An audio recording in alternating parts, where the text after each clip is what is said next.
I would like to welcome everybody to It's Grind Time. Let's Talk Business Startup. This show has been designed to provide practical advice to entrepreneurs who are in the midst of startup. My name is Jasmine, and I will be moderating the room for today. I would like to first start off and thank everybody for being here and introduce to you our hosts, Brian Hayden and Mike Mcfall. Brian is the co-founder and managing partner of HeatSpring, course and podcast creator of Redesigning the End, and is the entrepreneur in residence at the University of Michigan. Mike Mcfall went from barista to the co-founder and co-CEO of Big B Coffee with over 250 locations and growing.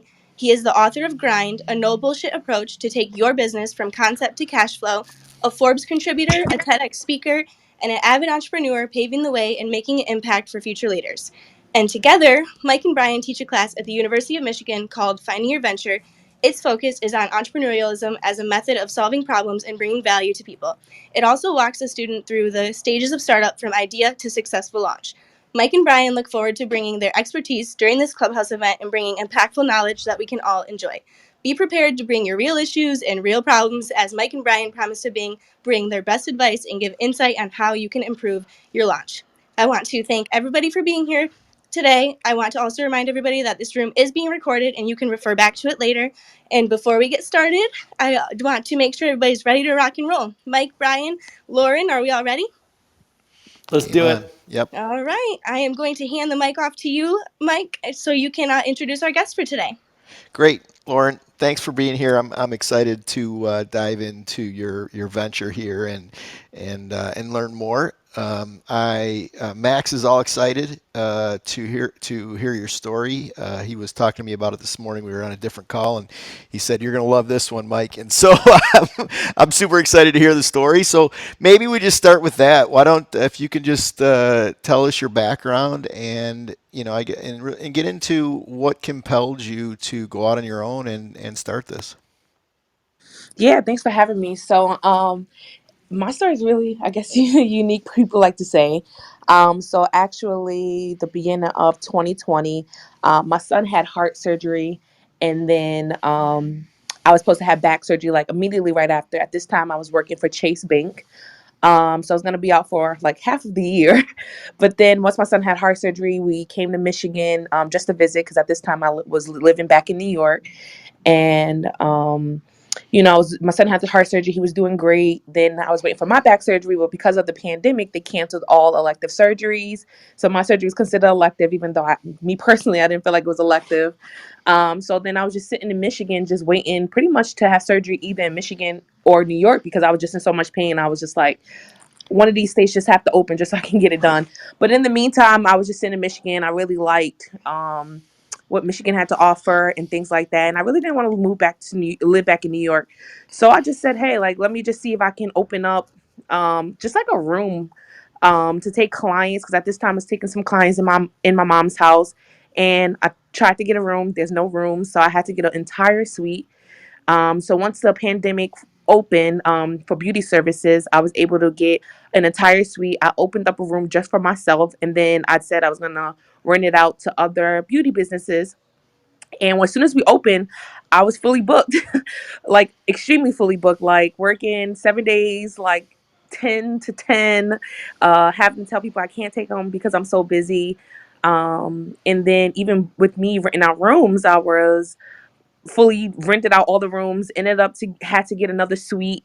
Then I had my back surgery, so I was out for like 2 weeks, and I was still busy. Ended up having to get an extra employee because I was so busy, and it just took off from there. So now I live in Michigan, and now I have a full team of 4 people. We just moved to a storefront, and yeah, we've been crazy busy. And so you opened in what month did you start seeing clients? We opened June 13th, 2020. That was like literally right after the governor announced that beauty services can now open. Okay. And it came out of the gates super hot. Extremely.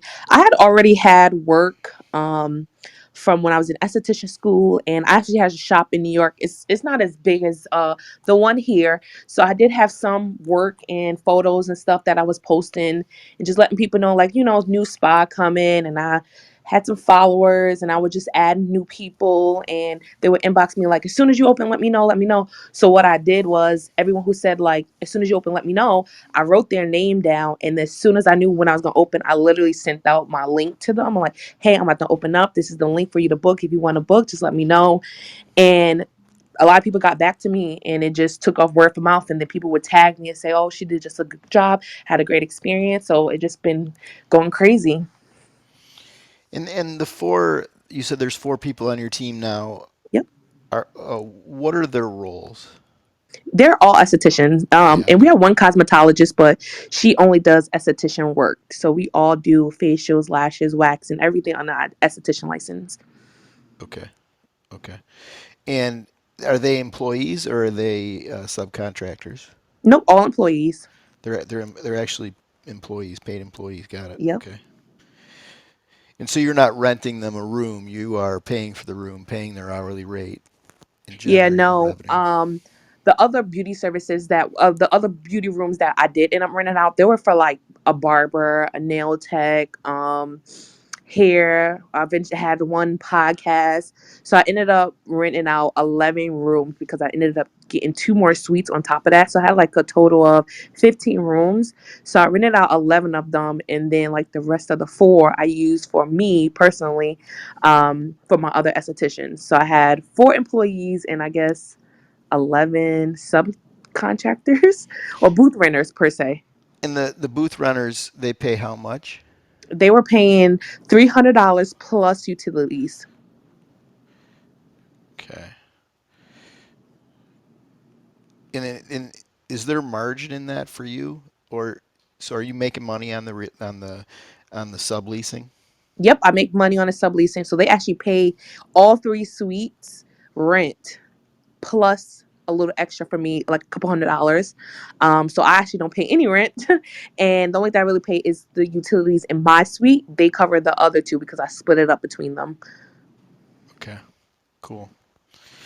Well, this enterprise, it sounds like born somewhat out of necessity. I mean, maybe not necessity, but um, you you were in Michigan, you were waiting for surgery, and you thought, well, I should be working, I should be doing something, right? I guess I am curious. You were with Chase Bank before this, right? Yep. How long were you with Chase? 3 years. I actually loved Okay. it. That's yeah, okay. So and then you were in this business prior to that? So, yeah. So when I first started with Chase, I was with Chase for like a couple months, and then found out I was pregnant with my son. So I was like, okay, so I want to do. I always wanted to go to esthetician school. So once I found out I was pregnant with my son, I went to esthetician school. And I went to esthetician school the entire time I was pregnant. Had my son. 5 days later, went back to school after having my son because I didn't want to not graduate on time, and I still worked at Chase at the same time. So I kind of had both. I have a shop in New York, and then I worked at Chase, and then I had a leave of absence from Chase. But they didn't pay honestly really well for my leave of absence for my surgery, for both me and my son's surgery. And I tried to get a job here in Michigan with Chase, with any bank, honestly. I probably had like 5 interviews and no one would call me back. Literally no one. I was applying everywhere and no one would call me back, which was so weird because during the pandemic, no one wanted to work. So I was like, okay, I got to find a job if I want to move here. So that's kind of how I accidentally found my business. Cool. Why was it Gives so me popular so fast? How'd you get yeah, all this yeah. business so fast? What need were you filling in?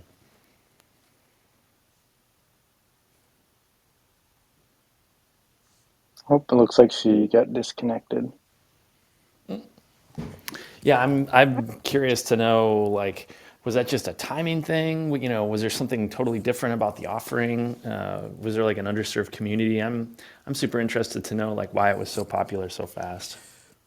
Well, one thing I'm curious about, Brian, is that there could have been pent up demand for these services, right? Because people weren't able to get this stuff done during the pandemic.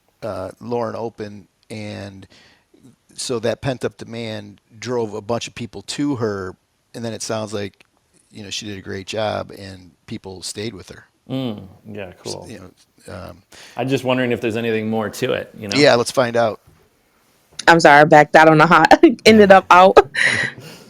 Lauren, I was asking, I'm curious why you got so popular so fast. Like what was going on? Was it just pent up demand from the pandemic, or was there something different about what you were providing, or were you tapping into a community that was underserved, or just understanding like the nature of sort of like how you got off to such a fast start?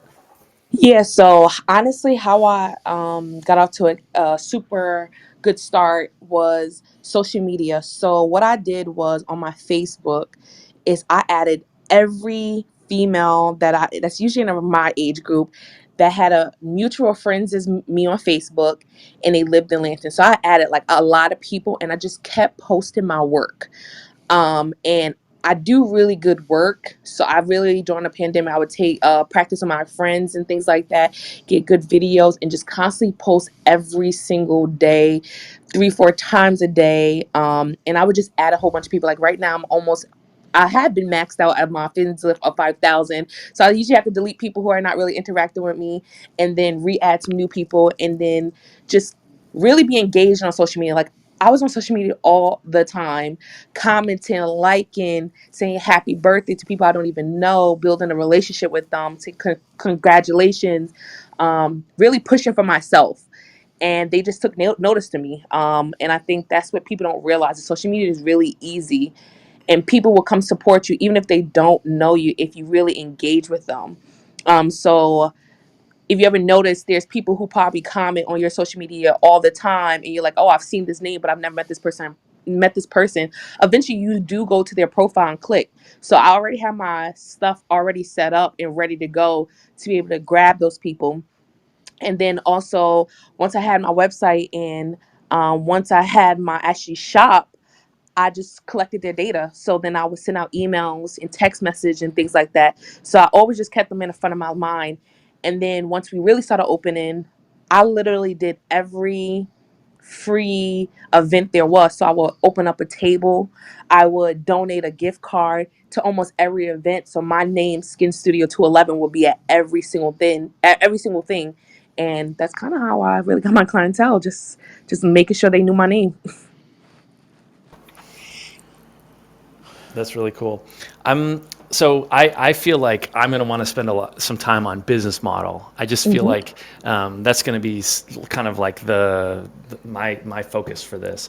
I'm curious to know more about like what you hope for. Like I read some of the things you wrote, and it sounds like you kind of have ideas for turning this into a business that's maybe a lot bigger. And I'm curious to just learn more about what you're hoping for.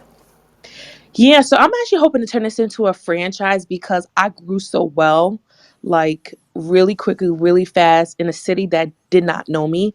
And I just feel like I have what it takes to make this a franchise. Because I feel like a lot of people out of school wants to, graduate and open up their own shop, but I don't think a lot of people realize that it's much harder. And I think some people should realize that you should really just buy into a franchise rather than just start it from the bottom since they already have the business plan. And I do have one employee who is like, love that idea. So I'm going to help her open up another skin studio so that she can as well have a shop that's her own, but she doesn't have to take on a lot of the other things that I have to take on. So that's my hope, is to make this a really franchise because I kind of have the formula. Mike, I Yeah, gotta hear it. yeah, I gotta pass the mic. I need to hear advice to a young Yes. franchisor. yeah, great. So just be real careful in opening that second location with that employee that it is not a franchise unless you're legal to franchise. Yes. So I did that early. My very first franchisee, I actually got a cease and desist order from the attorney general, and because we weren't legal to franchise, right? So Okay. they do pay attention, and so just make sure that you've got your ducks in a row from a legal standpoint. And do you have representation? Do you know attorneys for franchising? No, I don't. Okay, I can help you with that. I've Okay. worked with one guy for 22 years now. Okay. He's amazing, so but if you are interested in pursuing the franchise, it is it's a bit of a long it's a bit of a process, right? Okay. But what I would ask you is if I'm interested in the business, and I'm going to come to you and you're going to tell me why I should franchise with you. What's the answer to that question? And maybe the franchise concept isn't well defined yet, Mm, and but that is something that you're going to want to be able to tell people very quickly, why you're better, why they should franchise with you, and what value you bring them. And I'll just give you, when someone would approach me, I would say that our experience. So my business partner came out of the high volume restaurant business, and my short answer to the question was, we were a coffee shop that was built and run like a high volume restaurant. Boom. It made us more efficient. It we were incredibly well organized. Our espresso bar was put together like a high volume kitchen, as opposed to most coffee shops were, they didn't have that organizational structure. So, and then I could expand on that for 2 hours if you wanted me to, in terms of what that meant and so on. But you need to have that really short answer as to why you're better and why they would want to align with you, as opposed to just go open their own shop, right? It sounds to me like a lot of that is knowledge and understanding of how to leverage social media and community engagement to get customers. yes. My concern there is I think most people think that they would be good at that. You and I know how hard that is. Yes. I mean, you and I know how hard it is. That community engagement thing is exhausting, right? Hmm. And people think they'll be good at it, but unless you know how, or you have a plan, or certain events you do certain ways, to leverage that event to its to the best outcome, and then the social media piece too, right? Like, everybody, I think a lot of people think they're going to be good at it. I'm a good example of somebody that kind of sucks at it, and the it's not easy, right? No. It's not easy. And my concern there would be, if you tell me your strength is social media and community engagement, a lot of people are going to think that they're going to be good at that. So what do they need you for? It's actually not easy, like you said, No, just I know it's not. community Yep. engagement, just because it's not only that, but like we are literally asking studio our clients' best friends. So my thing with even my employees, I don't make them do something that they're not good at. So like a lot of companies make you, okay, if you're a cosmetologist, they make you do everything under your license. Me, I don't do that because I know that you're not good at cutting hair. I can see that. Your clients can see that. I can see that in your face that you hate doing that. So I would rather hire someone who loves cutting hair than to have someone who, just because they're licensed to do it, make them do it. And if you see in all of our work, that we have, that you can tell who does the best what, and that's what I really push. And I even tell my clients, like when I'm not available to do something, I tell them which employees to go to for this service. Whereas if you go to a shop anywhere else and you ask them like, hey, who does the best, let's say nails, they'll say everyone in the shop. That's not true. That is absolutely not true. Everyone may know how to do nails, but that's not what they enjoy, and then that's the best thing you do. So that's one of the things. And then also, like I said, we're our clients' best friends. Like they know pretty much all of us. They know everything about our personal life, and I think that's what keeps them bringing them back, because it's not just come in and get a service. This is the entire experience. They know each and every one of our employees, and that's kind of how I always want the franchise to be. It's not to make it so huge to where you don't even know who's new. You don't know the next person's name. Like, as soon as they come in, all of our employees are saying hi to this one person because they come all the time and they Yeah. know us. They've been to all of us, and that's how I always want it to be. Okay. So I'm going to be a little contrarian here. Mhm. Is that okay? Yep, good. Stay on the franchise piece of this? Is there value in that for you? To me, it is, because I feel like so Okay. many people want to come So like some people want to open up their own shop, which is totally fine. But for me, I'm not gonna just hire someone and just say, "Hey, I have a friend, I have this plan. Do you want to buy into it?" It's gonna be more so my girls that work for me. So everyone on my team, eventually, they don't just want to stay continuously working. They may want to open up their shop rather than them leaving me and going out and just building their own. They can just buy into my franchise to still have their own store. But like I said before, there's a lot of things that they won't have to worry about that I will have to worry about now that I'm above them per se. Yeah, so I'll preface this with, I'm deep, I'm 20 some years into franchising, Hmm. so there's there's some cynicism baked in my comments here, but one of the problems in franchising, in marketing a franchise, is that everybody's saying the stuff that you're saying. Okay. So there isn't going to be another franchise out there that isn't going to be talking about the things that you're talking about, Of right? course. It's like me talking about a high quality product. Well, everybody talks about a high quality product. If you're a coffee franchise, you are talking about a high quality product. There's no differentiation there for me, right? When and then when you talk about knowing your customer intimately, that's stuff that everyone talks about, right? That there's no differentiation in that either. And so what I'm driving you to think about is, what's the differentiator, and why, when somebody aligns with you, why are they going to have a compelling what's the compelling reason that you're going to make them successful? Your model. And Brian, I definitely am interested in getting back into the business model piece of it, because I have the same curiosity I think you do. But like, what is it in your mechanism that is going to give them a better chance of success? So And I guess so I never fully thought about it like you said, but I mean, like I'm so terrible at explaining it because I'm just like, just watch me do it.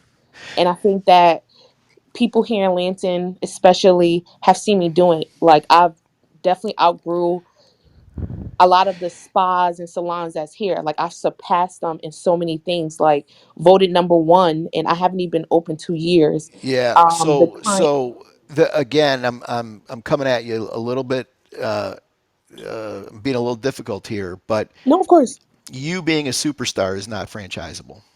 it may not be, but like my girls here, the ones that already wanna see what I can do, and already maybe I'm not using the right word. Maybe I just want to invest into their store. Maybe it's There we go. not See, franchise. That's that's where I completely was fine. going. Yep. That's because you I get energy from you, and I sense that you are a powerful leader. You're very, very good at this. This is very natural for you, right? Yes, Like extremely. the yeah. So, but to and so you can inspire others to do that. In the franchising business, you are bringing in outside people, outside owners, that you'll be able to inspire, but these people are not your employees. And so it's a different relationship. It's almost a relationship of equals in a way. You bring your piece, they bring their piece, the two of you work together to build a business. To me, what I sense from you is that you would be a great leader of people managing and running these these shops. And let's transition into business model. What is the investment to open one of these? If I came to you and said, "Hey, I want to do a skin studio 211," what kind of capital do I need to do that? So if when I started, it was just myself. So I invested probably like 10,000. Now that I'm in this new storefront, I invested another 5,000. So I would say about 15 to 20,000 to start it open, and that's to have everything you need. Okay, Yes. okay. Um, that is not a big number. No, That's a it's not. that's a Hmm. great number, right? Yes.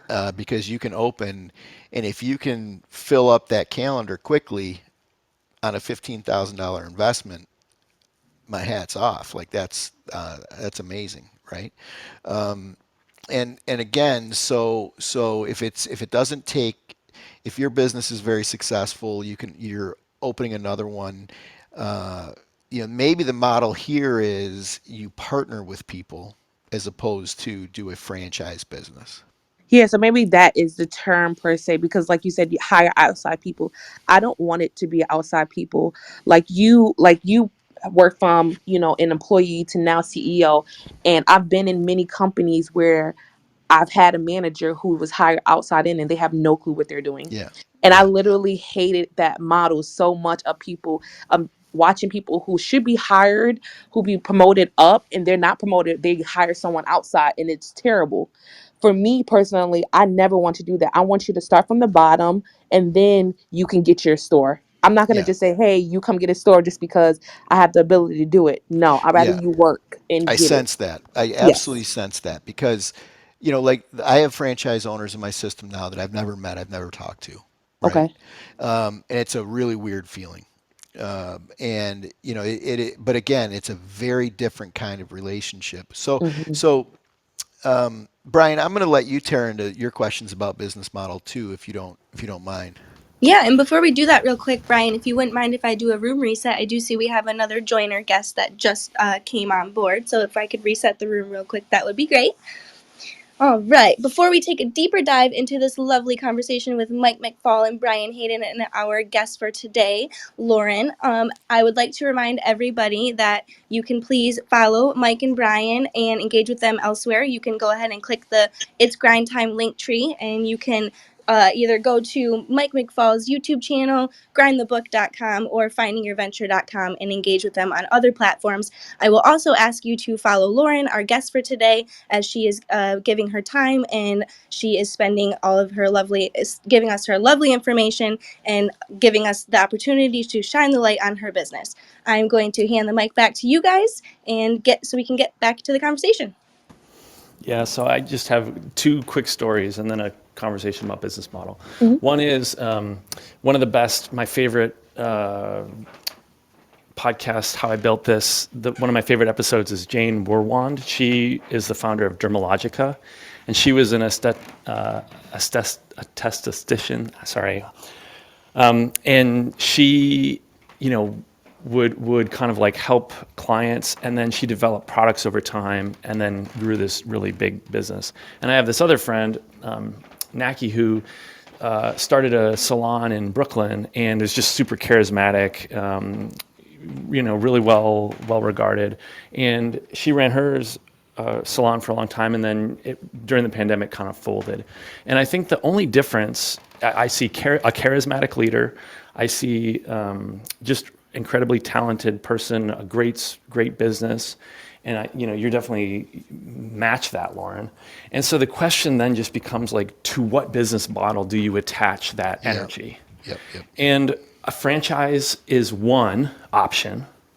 Organic growth of locations is another option. There's probably 10 more that we could come up with.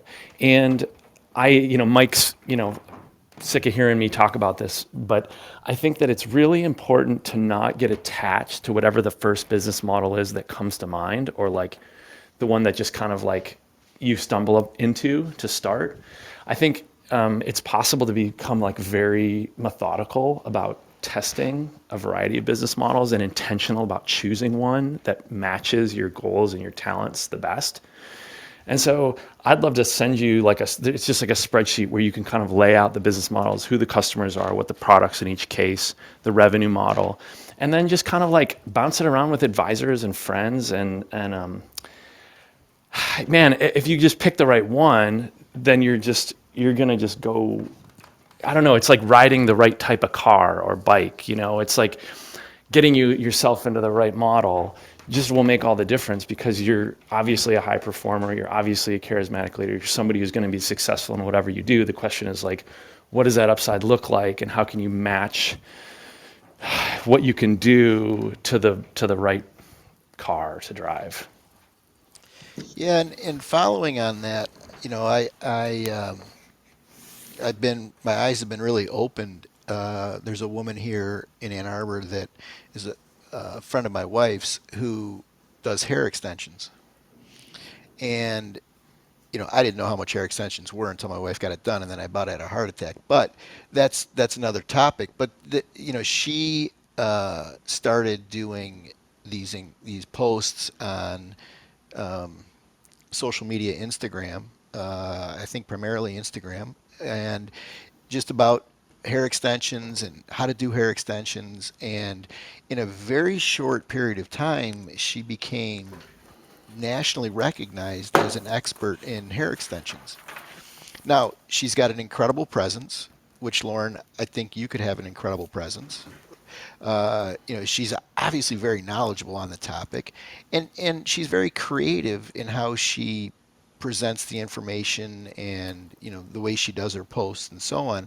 And so I present that as potentially another business model, right? And the revenue she's generating from her social media engagements it's significant, right? I mean, it's a big number, and I think she has about 100,000 followers, something like that. And so when Brian's talking about business models, there's a lot of different ways to approach it, and I think that exploring those is Brian's point, and I agree completely. Uh, and the fact that you have been able to open this business and generate the revenue and activity in your business that you are is a really impressive thing. Like that is to me it's I'm always just blown away by people that can do that. It's amazing. Yeah, thank you. So like the word franchise, I just use that word. I like speaking to you now, I get the concept of franchise, but prior to speaking to you, like people just understand franchise of Yeah, like, just you get a store yeah, type of thing. So now that I know that's not the way I want to go because I don't want outside people, but I just do want people to get their own store who work for me if they want it. Not gonna force them to get it, but if they want it, because that's kind of how I used to work for Buffalo Wild Wings, and that's kind of how the concept they have, and that's how they do so well is that they promote with most of the time, from my knowledge, is they promote within to people, and they've done so well, and things like that. And I do know Dermalogica because that my school, I went to school in New York to get my license, and Dermalogica was one of the schools that my school is affiliated with, so they came to us all the time. yeah. There's a concept called Jude's Barbershop out of, I think Hmm. they're out of Grand Rapids, Okay. and I know them well because they co-located with us a lot, right? It would seem like for a number of years, every time we would open a store, they'd open a Jude's right by our store, and it's a barber shop, right? But it was modern. It was interesting, and I used to get my haircut there all the time, and they would open stores, but they would always they grew organically, and they would take people from existing stores and seed the new store with people that understood the culture of Jude's and how it worked and how they promoted it. And that to me sounds like something that would be more comfortable for you. Yes. Mike, any chance of getting in touch with them? Yeah. Yeah, Have a I don't. conversation? I'd have to try to make that. I'd have to work hard to make that connection Yeah, because sure. we're going on probably a decade since I haven't been in. When I knew Jude's is when I was handling the real estate and working on the real estate in our business. That's probably 10, 12. God, it's probably longer than that, 15 years ago. So I don't know anybody there currently, but that would be an interesting model to study, right? Is how they did that, and they had a really defined culture, right? Like you walked in and you kind of understood as a customer, you understood what you were going to get, and I think they were pretty successful. I don't know how they're doing now, but So I'm writing down business models. So I'm it sounds like we're honing in on something, which is and clarifying. But I just want to say, like, I heard franchisor, which it seems like maybe that's not as interesting at this point. No. There's like influencer that Mike threw out. That's a business. Product sales. I see products on the site.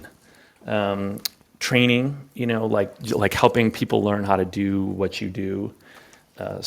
So salon owner and sort of organically growing the locations. That sounds like maybe the favorite one right now. There's also like this kind of like sublease model. I don't know if that's different from the salon owner. And then maybe even like social media services for people in this business or like other businesses, even like if that's one of the special sauces.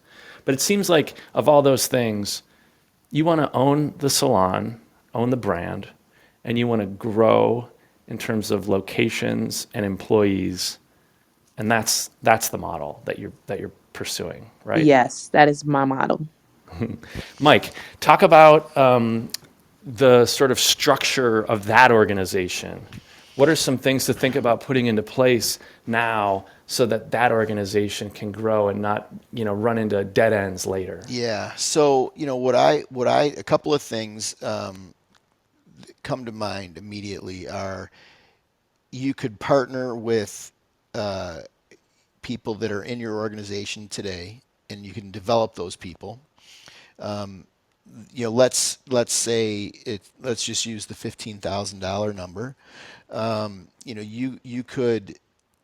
I would always ask them to bring, like, let's say they're going to be 33% owners in the business, and you're going to be 66, right? That to me, they have to bring their 5,000, right? And then you have to be able to put your 10,000 in to open up that next location. And that is very similar to the Chick-fil-A model.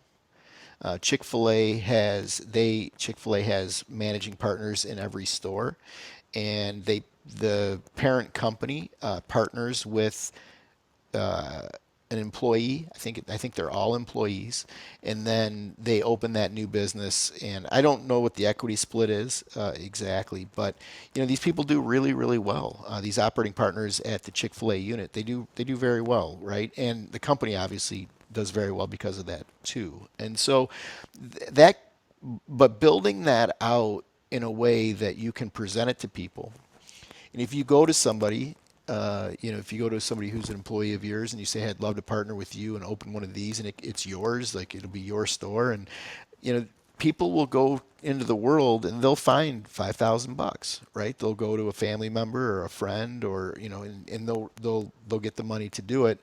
And then you've got a vested partner. You've got somebody who's vested in the business, and you just set up separate LLCs for every one of those.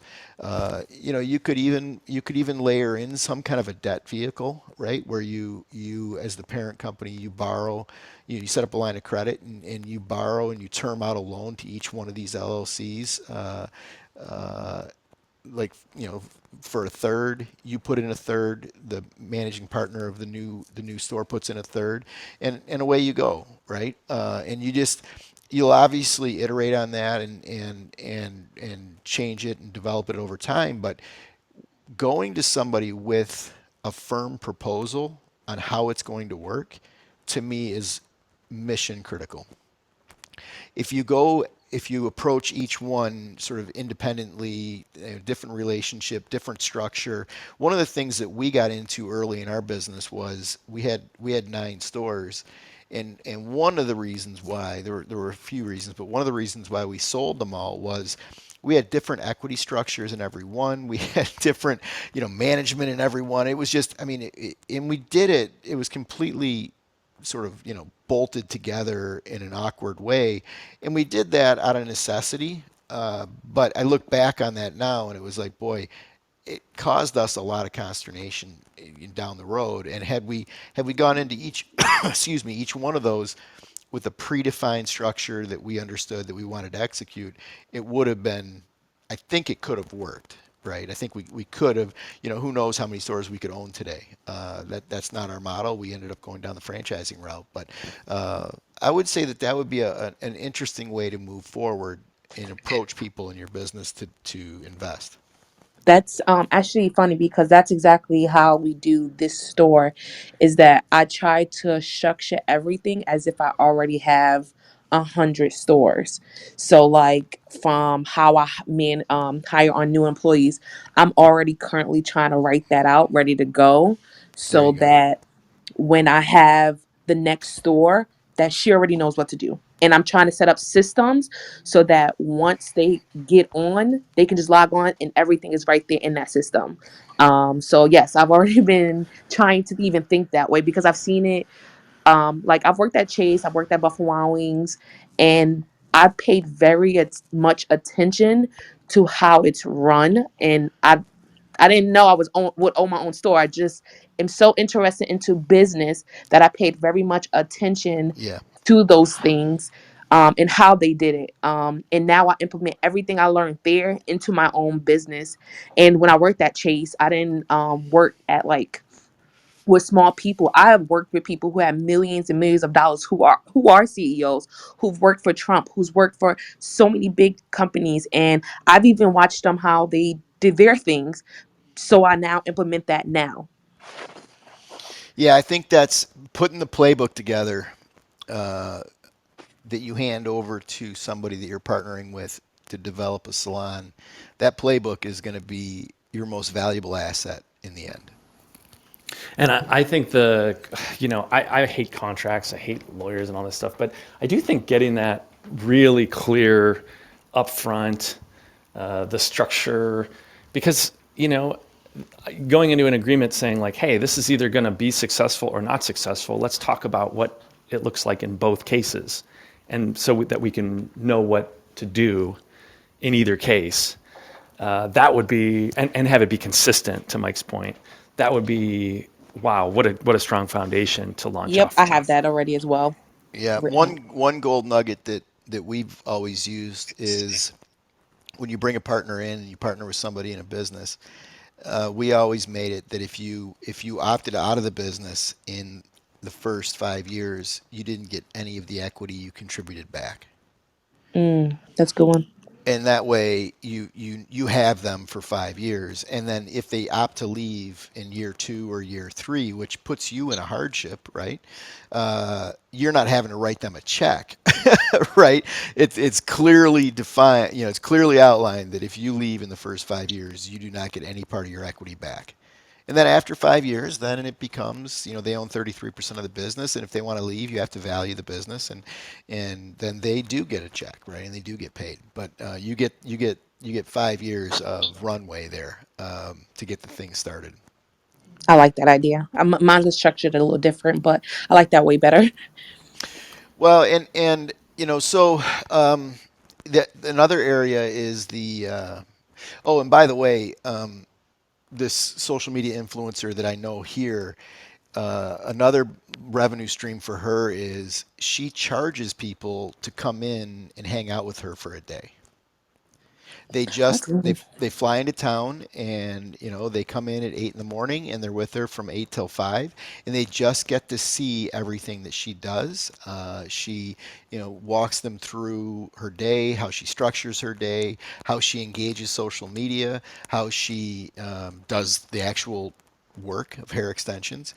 And so and it's just, I mean, that's free money for her, right? Like it doesn't take her any extra work to have somebody shadowing her for a day, and she's gotten to the point now where she'll have one or two people a week in just shadowing her, and they pay a lot of money. I mean, they pay like $1,000, I think, a day just to show up Wow. and hang out with her, right? So I, I have this sense with you, Lauren, that you have the capability to do that, right? Like I hear I mean, what are we, 45 minutes into being together here, but I sense that, right? So I wouldn't. And then your passion for social media it seems strong too. So I wouldn't discount that. I think it takes some time, right, to put that together, but that could be an interesting way. And then that also just brings customers to you, right? Because, or your brand, because you're the expert, right? Like you're the expert in this work, and so why wouldn't they? If they're going to get waxing done, why wouldn't they come to you? Of course they come to you, right? So I think that's, and then another line of business too is the retail sales. and who you partner with on that. And I would explore some different options there. Yes. I don't know your approach, but one of the things that we did early on in the development of our business is we went to vendors like that and we negotiated buying discounts in advance. And so based on volume, we would be able to buy the product cheaper. And you'll be amazed at what vendors are willing to do based on the come, right? Like if we get it to buying X number of units a year, we get a discount. And they're like, okay, sure, if you can possibly get it to that, of course we'll give you that discount, right? And you can negotiate pretty good terms in advance. But as you progress, if you don't negotiate those in advance and they already have the business, they're much less compelled to give you that discount at that moment in time, if that makes sense. That's smart. I don't know if that's the same thing as, because I'm a licensed esthetician, people like Dermalogica give me a wholesale or a discount for ordering X amount as well. I don't know if that's the same thing you're talking about. Yeah, yeah. And what I'm saying, so I'll give you an example. In our first, oh, I just got these numbers the other day. Shoot, but I think we bought like 18,000 pounds of coffee in our second year, and then we went to our coffee vendor and we said, okay, when we get to 100,000 pounds, which is a 5x, right? When we get to Mhm. 100,000 pounds, we want to buy our coffee at this markup, right? Which is a deeper discount than just the wholesale price that your vendor's giving to everybody, right? And then Got you. and then you go to them and you say, hey, when we get to 400,000 pounds, and they're looking at you like you're crazy. Here you're buying 18,000 pounds, right? And you're talking to them about when you're going to be buying 400,000 pounds or 400,000 units or whatever I don't know the math in your business, but negotiating these discounts today will prove out in the end, and you need to be aggressive in that. But I most like that. likely they're going to give you that because they're like, she's not going to get the Yeah, they don't 400,000 believe you. pounds, right? Right, Like, right. sure, whatever, we'll give you that. But then, all of a sudden, like our vendors, it was like, oh my gosh, like when we cross 100,000 pounds, and then we crossed 500,000 pounds, and then we crossed a million, and then we crossed, so it was like they had to live up to those terms, Right. and so I know that seems like it may not be important work today, or doesn't feel urgent right now, but it can really pay off down the road. No, I think it will. That's actually a great idea. I never even thought about that. But yeah, that's like my goal this year is to push our retail really well. So just to send that out to the people we already buy from and to hopefully hit those not hopefully, when we do hit these numbers, to be able to get them at even cheaper than Yeah, what they're there you already go. giving us will help us so much. Yeah, and then also, I don't know if you have the ability to do a sort of a subscription model on some of those products, right? Because I assume these are products people are using every day, and so automatically fulfilling orders to them. Do you do online sales? Not too much, but I'm still learning how to do retail, which is why one of my employees, she she was really high up in Sephora before the pandemic. She was let go obviously because of the pandemic. So me and her have been working on to understand more of the retail side. So Yeah. yes, that is our goal to do that. Yeah, because that the I think these products lend themselves to that sort of automatic fill Mm-hmm. option, Yep. and you know how much people are using, and so you could just set this up where every 3 months they get their order, and I mean, I love that kind of stuff in my life because when an automatic fill shows up in my house, I'm like, oh yeah, great, because normally I have to run out of something and then be out of Right. it for 2 weeks, and then I finally order it, whatever. So I think there's a little bit of magic that could be with your loyal customers, getting them on these some kind of a subscription model based on these products. Yeah, I have subscriptions for services, but I never even thought about retail, which is crazy because order from Amazon so much and they have the subscription. So that Right, is a great idea, honestly. right, and your loyal customer that comes to you for these services, it's not going to be a hard sell for them to buy that stuff through you because they want to Yeah, support you, right? 100%. Yeah, and so that seems to be a pretty easy additional sale. Yeah, that's so great. I got that written down. Lauren, I have a question for you. How is the New York location 226 run right now? So, 226 was created. I have a business partner with that one, and she's a lot older than I am. I think she's like 42. So that one is completely run different than the one here. It's set up completely different. So it's run completely different. All right, okay. So it's not going to be the model that you're looking for in the future. No, I honestly Okay, hope to like buy her out. okay. And then with the with the space leasing the spaces in your in 211, is that popular? Yeah, so a lot of people in this beauty industry, they do stuff at home and then they hopefully try to get out of their home. And the pandemic helped so well because obviously no one wants to go to their home during a pandemic.